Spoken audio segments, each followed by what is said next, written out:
Sharada jewels వారి కొత్త brand Purvi light weight లో హెవీ డిజైన్స్ ఈ నవంబర్ 1 కూకట్పల్లిలో గ్రాండ్ ఓపెనింగ్ వివరాలకు సంప్రదించండి. అమ్మా నమస్తే. నమస్తే అమ్మా. అమ్మా చాలామంది మన సంస్కృతి సాంప్రదాయం ప్రకారం కొంతమంది ప్రతిరోజు అనునిత్యం పూజలో విష్ణు సహస్రనామాలని, లలితా సహస్రనామాలని, తర్వాత వారికి తోచినది ఏదో ఒక మంత్రాన్ని చదువుకోవటం ఒక అలవాటు. ఈరోజు మనం లలితా సహస్రనామం గురించి ఒకసారి మాట్లాడుకుందామమ్మా. ఇది చదవటం వల్ల కలిగే ప్రయోజనాలు ఏంటి? ఎవరైనా చదవచ్చా? ఏ విధంగా చదవాలి? మరీ ముఖ్యంగా అమ్మా, మీరు అడిగినటువంటిది చాలా లోతైన విషయం అడిగారు. లోతే కాదు, విస్తారం కూడా. ఎందుకంటే ఒక 4-5 దశాబ్దాల క్రితం దాకా, అంటే 40-50 ఏళ్ల క్రితం దాకా లలితా సహస్రనామం చదివేవాళ్ళు కాదు చాలామంది. చాలామంది చదివేవాళ్ళు కాదు అని చెప్తున్నారు. అదే చాలా కొద్ది మందే చదివేవాళ్ళు. పైగా ఎవరైనా ఔత్సాహికులు మాలాంటి వాళ్ళు, అప్పుడు చిన్నవాళ్ళం కదా, అడిగితే వద్దు, అది అలా ఎట్లా పడితే అట్లా చదవకూడదు అని చెప్పారు. ఏదైనా సరే వద్దు అంటే దాని మీద యువతరానికి కుతూహలం ఎక్కువ ఉంటుంది. దాంతో కసిగా చదవడం మొదలుపెట్టారు. ఈ చదవడం మొదలుపెట్టి ఎందుకు చదవకూడదు అని ప్రశ్నలు కూడా వేశారు. వద్దు అని చెప్పిన వాళ్ళకి ఎందుకు చదవకూడదు అని చెప్పడం తెలియలా. వద్దని చెప్పారు కానీ తెలీదు. అందువల్ల వీళ్ళు నేర్చుకోవడం, చదవడం మొదలైంది. ఇప్పుడు లలితా సహస్రనామం చదవడం, అసలు నిజంగా అదా దాని పేరు? లలిత రహస్య నామ సాహస్రం దాని పేరు. లలిత రహస్య నామ సాహస్రం. లలితకి ఉన్నటువంటి రహస్యమైన 1000 నామాల యొక్క సముదాయము అని పేరు దానికి. రహస్యం ఉంది అందులో. రహస్యము అంటే దాచేశారండి, అందువల్ల అందరూ చదవద్దన్నారు. నిమిడిమిడి జ్ఞానంతో సమాధానం చెప్పిన వాళ్ళు కూడా ఉన్నారు. అది రహస్యం అంటే దాచిపెట్టిందని కాదండి. నేను ఎదురుగా చెప్పినా మీకు అర్థం కాదు. ఈ రహస్యం అంటే కోడ్ అన్నాం కదా, కోడెడ్ అని. ఆ డీకోడ్ చేస్తే దాంట్లో అర్థం తెలుస్తుంది. అది ఆ డీకోడ్ చేసి ఇంత జాగ్రత్తగా తయారు చేసింది చాలా పకడ్బందీగా. అక్షరం కానీ, ధ్వని కానీ, దీర్ఘం కానీ, హ్రస్వం కానీ, ఒత్తు కానీ, మధ్యలో ఉండేటటువంటి ఖాళీ కానీ, వీటన్నింటిలో ఏ చిన్న తేడా వచ్చినా దాంట్లో ఉన్న అర్థం మారిపోతుంది. అందువల్ల ఎవరు పడితే వాళ్ళు దీన్ని చదవకండి. ఎవరైనా తెలిసిన వాళ్ళు చెప్పింటే, ఐ రిపీట్, ఎవరైనా తెలిసిన వాళ్ళ చేత చెప్పించుకుని తప్పులు లేకుండా స్పష్టంగా ఉచ్చరించండి అని చెప్పడం కోసం ఇంత చెప్పడం అన్నది వాళ్ళకి ఐడియా లేక ఇప్పుడు వద్దులే, ఎవరు పడితే వాళ్ళు చదవకూడదు అని చెప్పారు.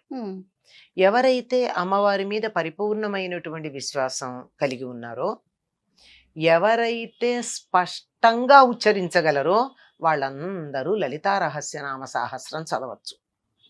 ఇది చాలా శక్తివంతమైంది గనక ఇది చదివేటప్పుడు వచ్చేటటువంటి శక్తి తట్టుకోగలిగినటువంటి స్థితి ఉండాలి. ముందు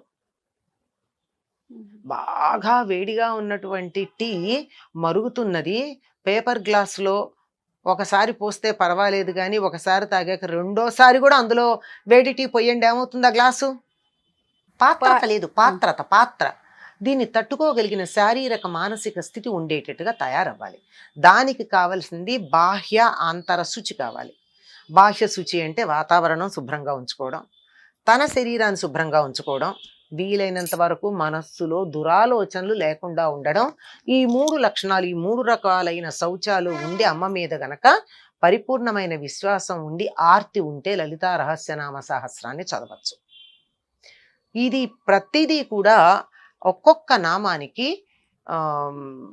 కనీసం 5 స్థాయిల అర్థం ఉంది. 5 స్థాయిలు, ఒకటి కాదు. ఒకటి పదానికి ఉండే నిఘంటువులో ఉండే అర్థం, నిఘంటువులో ఉన్న దానికి అంతరార్థం,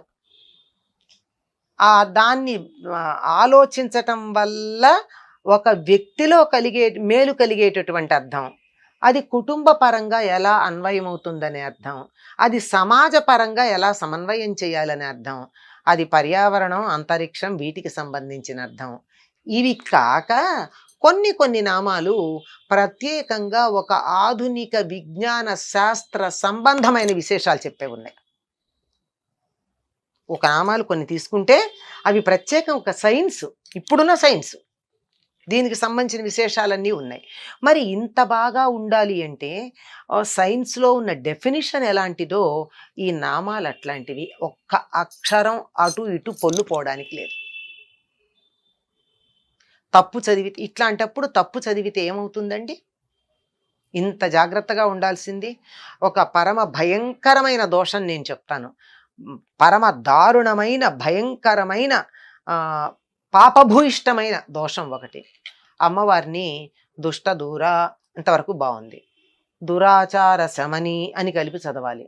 కలిపి చదవకుండా బాగుంది 4 అక్షరాల కల్లా మనం బ్రేక్ చేద్దాం, లయ బాగుంటుందని దుష్ట దూర దురాచార శమని దోషవర్జిత అని చదువుతారు. అమ్మవారు దురాచార? తప్పు కాదు, ఆవిని తిట్టినట్టు కాదు. దురాచార శమని అని కలిపి చదవాలి కానీ దురాచార శమని అని చదవకూడదు కదా. దురాచారం మనము చేస్తున్నాం. అందువల్ల ఇటువంటి దోషాలు లేకుండా ఉండడానికి చితిస్తత్పద లక్ష్యార్థ అనే చోట చితిస్తత్పద అనేది ఎంత జాగ్రత్తగా ఉచ్చరిస్తే సరిపోతుందో ఆలోచించండి. ఈ ఒక్కటి నేర్పడానికి నాకు 5 రోజులు 6 రోజులు పట్టింది, తప్పులు లేకుండా చితిస్తత్పద లక్ష్యార్థ అన్నది నేర్పడం. అంటే ఒక్కొక్కళ్ళని దగ్గర కూర్చోబెట్టుకు నేర్పితే. ఆ విధంగా తప్పులు లేకుండా గనక చదవగలిగినట్టయితే అసలు దానిని మించినటువంటి స్తోత్రం మరొకట్లేదు. మనకున్న అన్ని అష్టోత్తరాలు, సహస్రనామాలు, ఎన్నో సహస్రనామాలు ఉన్నాయి. ఇవన్నీ కూడా పురాణాల్లో ఉన్నవే. ఈ పురాణాలన్నీ కూడా మనకు అందించినటువంటి వాడు వ్యాస మహర్షి. అన్నింటినీ సహస్రనామాలని దీన్నొక్కదాన్నే రహస్యనామ సహస్రం అని ఎందుకన్నాడు? అంత జాగ్రత్తగా ఇందులో సృష్టి రహస్యాలన్నీ ఉన్నాయి. మొత్తం శాస్త్ర విజ్ఞానం అంతా మిడించబడి ఉంది. 182.5 శ్లోకాల్లో ఉందే 183 రాయలేడా? ఎందుకు అక్కడికి ఆపాడు? ఇలా ప్రతి అంశంలోనూ కూడా గొప్ప శాస్త్రీయత ఉంది. అందువల్ల దీనిని ఎవరి దగ్గరన్నా నేర్చుకుని తప్పులు లేకుండా చదవాలి. ఈ సందర్భంలో ఒక మాట చెప్తాను. చాలామంది కోపం రావచ్చు చూడబోయేటటువంటి వారికి. వారందరికీ కోపం వచ్చినంత మాత్రాన నేను చెప్పదలుచుకున్నది మానను. కనీసం 20 నుండి 25 నిమిషాలు పడుతుంది లలితా రహస్యనామ సాహస్రం చూసి చదివితే, ప్రతి అక్షరం ఉచ్చరిస్తే 25 నిమిషాలు. కానీ గంటకి మేము 4 సార్లు పారాయణ చేస్తామండి, రోజుకి 20 సార్లు పారాయణ చేస్తామండి అని అంత అర్జెంటుగా అంత పరుగులు పెడుతూ కొంపలు మునిగిపోయేటట్టు చేయాల్సిన పనుందా? ఏ నామమో తెలియదు కదా. శ్రీమాతా సింహారాయణ శ్రీమత్ మహాస్నే సంభూత దేవ కార్య సముచిత ఉద్యుద్మాన సహస్రాభాజ నివాసం. ఎందుకండి చదివి ఎంత, చదవకపోతే ఎంత? 10 నిమిషాల్లో కూడా చదవచ్చు ఇట్లా చదివితే. అవసరం లేదు కదా. శ్రీమాత్రే నమః అని నమస్కారం చేసుకున్నా చాలు. మనస్ఫూర్తిగా త్రికరణ శుద్ధిగా శ్రీమాత్రే నమః అన్నప్పుడు ప్రతి అక్షరం నోటితో ఉచ్చరిస్తూ నా చెవులతో వింటూ నేను అమ్మని గురించి మనసులో తలుచుకుంటే దానికి ఉండేటటువంటి శక్తి రోజుకి 25 సార్లు హడావిడిగా పారాయణ చేసిన దానికన్నా ఉండదు. పారాయణము అంటేనే పారాయణము. ఈ నామం ఏదైతే ఉందో దాన్ని దాటి ఆ అర్థం దాకా మనం వెళ్ళగలగడమే పారాయణం. అది లేకుండా అసలు పదాన్నే మనం ఉచ్చరించకపోతే ఎట్లా? ఇవన్నీ చెప్పలేక ఇప్పుడు వద్దులేండి, ఇప్పుడు ఏం నేర్చుకుంటారు తర్వాత అని పెద్దవాళ్ళు చెప్పారు. ఈ నియమాలు పాటించగలిగినట్టయితే శారీరక మానసికమైనటువంటి శౌచాలు. ఉతికిన బట్ట కట్టుకోండి, ఏం పెద్ద మెడక్కర్లా. ఉతికారేసిన బట్ట కట్టుకోండి, విప్పిన బట్ట అవసరం లేదు. మనం ఎక్కడ కూర్చుని చదువుతున్నారో అక్కడ శుచిగా ఉండండి. సోఫాల్లో కూర్చుని ఎక్కడ పడితే ఎక్కడ, బస్సుల్లోనూ చూస్తున్నాం ఈ మధ్య, బస్సులో పెడుతూ కూడా పక్కన కూర్చున్న వాళ్ళు ఎవరో తెలియదు, ఏ స్థితిలో ఉన్నారో తెలియదు, వీళ్ళు ఇలా పుస్తకం తీసి లలితా సహస్రనామ పారాయణ చేసేస్తూ ఉంటారు. అవునమ్మా. పైకి చదువుతారు. అయితే నాకు ఉచ్చారణ ఇబ్బంది అండి, నా నోరు సరిగ్గా లేదు, పళ్ళల్లో తేడా ఉంది, నాలుక మందం ఉంది, ఏదో అందరికీ అన్ని సౌకర్యాలు ఉండవు కదా, మరి ఎట్లా నాకు చదవాలని ఉంది అమ్మవారి గురించి. పైకి చదవకు, పైకి చదవద్దు. నువ్వు ఉచ్చరించలేకపోతే పైకి చదవకు. చక్కగా ఎదురుగా పుస్తకం పెట్టుకో, పుస్తకం పెట్టుకుని పెన్సిల్ లెడ్ లేకుండా, కొస లేకుండా, అంటే గీత పడకుండా ఉండేటట్టు పాయింట్ ఉండేట్టుగా పెట్టుకుని, లేదా అయిపోయినటువంటి రీఫిల్ పెట్టిన బాల్ పెన్ పెట్టుకుని ప్రతి అక్షరం దగ్గర దాన్ని అలా ఆనించుకుంటూ అచ్చు తప్పులు లేకుండా ఉన్న ప్రతి తెచ్చుకుని ప్రతి అక్షరం దగ్గర ఆనించుకుంటూ ముందుకు చదువుకుంటూ వెళ్ళు. పైకి చదవకపోతే నష్టం ఏమిటి, నువ్వు లోపల చదువుకోవచ్చు కదా. ఎప్పుడైతే పైకి ఉచ్చరించావో ధ్వని తరంగాలలో తేడా ఉంటే వాతావరణంలో తేడా వస్తుంది. ఎందుకు చదువుతున్నావు? శక్తి ఉందని కదా చదువుతున్నావు. సరిగ్గా ఉచ్చరిస్తే వాతావరణంలో శక్తి పెరుగుతోంది అని కదా నమ్మావు. నీకు నమ్మకం, ఆ నమ్మకం ఉంటే కదా చదవాలనుకుంటున్నావు. మరి ఉచ్చారణ సరిగ్గా లేకపోతే ప్రతికూలమైన ఫలితం వస్తుందని కూడా అర్థం చేసుకోవాలి కదా ఈ సందర్భంలో. అందువల్ల పైకి చదవకుండా నోట్లో చదువుకుంటూ పెదవ దాటకుండా ప్రతి అక్షరం మిస్ కాకుండా చదువుకోవచ్చు. ఇలాంటి మార్గాలు ఉన్నాయమ్మా. ఇవన్నీ వినే ఓపిక కానీ లేదు. చెప్తుంటే నువ్వెవరు చెప్పడానికి అంటారు. అందుకని ఏకంగా అందరూ చదవకూడదండి అని ఒక మాట అనేసారు. ఒక్క నామం తీసుకుని, ఒక్క నామం చెప్తున్నా, ఒక్క నామం తీసుకుని దానిని తప్పులు లేకుండా గనక జపించినట్టయితే అద్భుతమైనటువంటి ఫలితాలను ఇస్తుంది లలిత రహస్యనామ సహస్రం. ఇందులో ఈ ఫలితం లేదు అని చెప్పడానికి వీల్లేదు. ఏది కోరుకుంటే అది ఇవ్వగలిగినటువంటి కల్పవల్లి లాంటిదే. మీరు ఇంకొక సంగతి గమనించండి. ఎవరింట్లో అయితే ఈ శ్రీ విద్య ఉపాసన ఉందో, ఎవరింట్లో అయితే లలితా రహస్యనామ సహస్ర పారాయణ జాగ్రత్తగా చేస్తారో వాళ్ళ ఇంట్లో అందరూ అందంగా ఉంటారు. మీరు గమనించండి.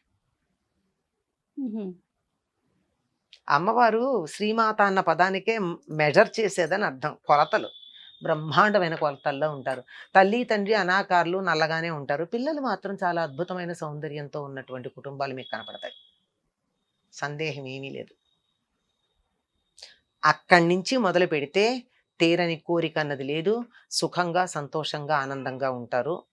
భక్తి శ్రద్ధలతో చేస్తే అమ్మ జయ నన్ను అడిగింది, అమ్మ మీరు ఎన్నిసార్లు చదువుతారు లలిత అంటే, నేను 4 సార్లు చదువుతానని గొప్పలు చెప్పుకున్నా, లేదా నువ్వు వచ్చేటప్పటికి నేను 4 సార్లు చదువుతున్నట్టు నటించినా, ఆ స్పీడు నీ దగ్గర నేను పోజు కొట్టినా, ఎవరన్నా ఇలాంటివన్నీ చేస్తే మాత్రం అంతే ఉంటుంది ఫలితం. యద్భావం తద్భవతి. అందువల్ల అద్భుతమైనటువంటిదమ్మా. చాలామందికి నా మీద కోపమే ఉంటుంది, నేను ఈ మాటలు చెప్తానని, తప్పులు లేకుండా చదవమంటాను. ఇలాంటి ఉదాహరణలు కొన్ని నేను చెప్పాను. మీరు పారాయణ చేస్తున్నారమ్మా, ఇంతమంది కలిసి చేస్తున్నారు. అమ్మవారిని జాగ్రత్తగా పొగడండి, ఆవిడ్ని తప్పు మాట అనద్దు, నిందించద్దు. ఇటువంటి దోషాలు ఉన్నాయి అని చెప్పినందుకు లలితా సహస్రనామ పారాయణ వాళ్ళు ఇదంతా కూడా లలితా పారాయణ గ్రూప్ అంటారండి వాళ్ళు పెట్టుకుంది. ఈ లలితా పారాయణ గ్రూపుల్లో వాళ్ళకి నేనంటే కోపమే. దానివల్ల నాకు వచ్చే నష్టమేం లేదు. స్వస్తి. నమస్తే అమ్మ. ఈ వీడియో కనుక మీకు నచ్చినట్లయితే లైక్ చేయండి, షేర్ చేయండి. మరిన్ని ఇంట్రెస్టింగ్ వీడియోస్ కోసం మా ఛానల్ని సబ్స్క్రైబ్ చేసుకోండి.